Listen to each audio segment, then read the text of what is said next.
છું. આમ તો જેતપુર તાલુકાનું ચારણ અમઢિયાળા, પણ આજે મેં એસટીમાં પ્રવાસ કર્યો.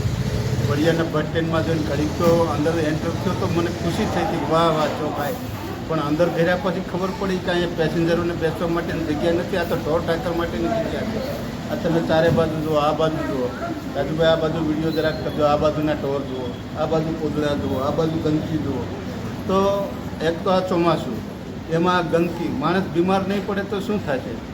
આ દેશની, આ રાજ્યની સરકાર માણસ માટે, માનવી માટે, છેવાડાના માનવી માટે જે કાંઈ યોજના દાખલ કરી રહી, એનો આ રીતે ઉપયોગ સરકારને આવી રીતે બદનામ કરવાની છે. ભારતીય જનતા પાર્ટીની સરકાર કેટલું કામ કરી રહી છે લોકો માટે, અને અહીંયા કોઈ જોનારું નથી. આ દરબાર જુઓ, ઢોર ઢાંખર, આ બધું આવું બસ સ્ટેન્ડ, આ રૂપાળું બસ સ્ટેન્ડને ગંદકીવાળો કરી નાખ્યો. સારું કોઈ ધ્યાન આપે તો સારું.